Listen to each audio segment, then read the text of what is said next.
Tensions with Indonesia remain high tonight, with protests against Australia taking place in Jakarta, while in Canberra, an ill-advised tweet threatened to plunge relations to a new low.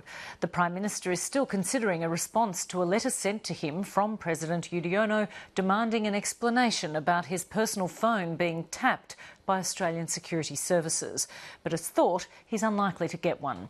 From Canberra, political correspondent Tom Eagleton has more.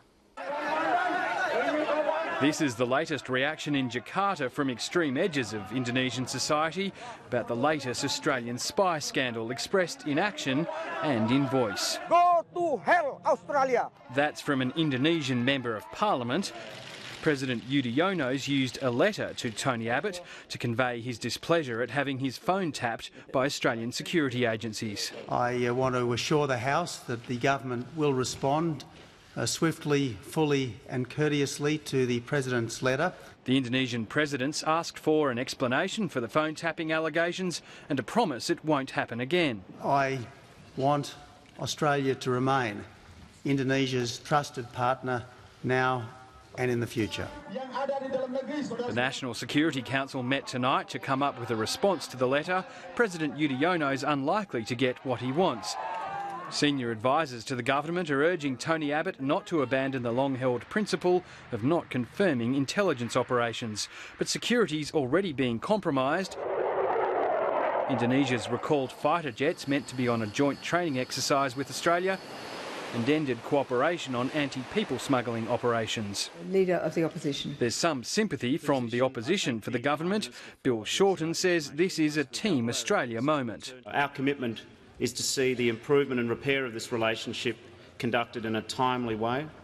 Our position continues to be one of support for the government. Now is the time for temperate language.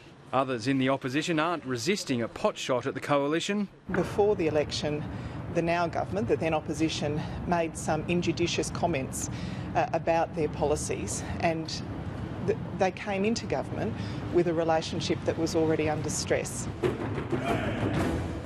With some sections of the Indonesian media following the nationalist lead of the street protesters, the shadow foreign ministers suggesting Tony Abbott's brought some of the tension onto himself. The level of media coverage in Indonesia at the moment isn't helped by the fact that Tony Abbott offended the whole of the Indonesian press corps on his first visit there. The Indonesian media is seized on a tweet from a senior Liberal Party strategist.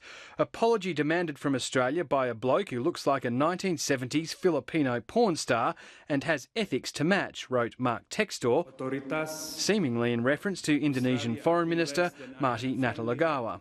I think it's bubble in a bubble. I'm about to go see some. Would it be, just very quickly... The pollster told the ABC he wouldn't apologise. I can't apologise for what people imagine.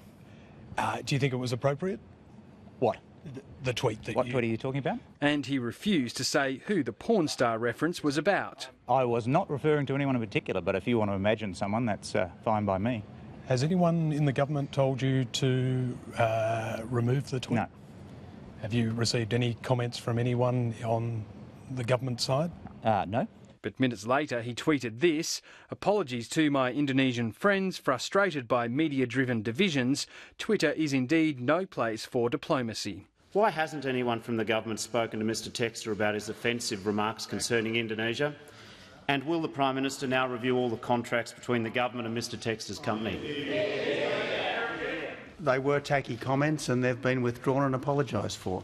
This is not how it was supposed to be for the new government. Spy scandals and tacky comments are stealing attention from what should have been one of Tony Abbott's defining days as Prime Minister. Well, thank you very much. The government used its numbers in the House to pass the carbon tax repeal bill today. And they had the opportunity today, the government changed deniers on the other side, they had the opportunity today to work for the working man and woman to reduce the cost of living, but they chose not to. The Senate's unlikely to vote on the bill until next year. Lock the doors. Tom Eagleton, Lateline.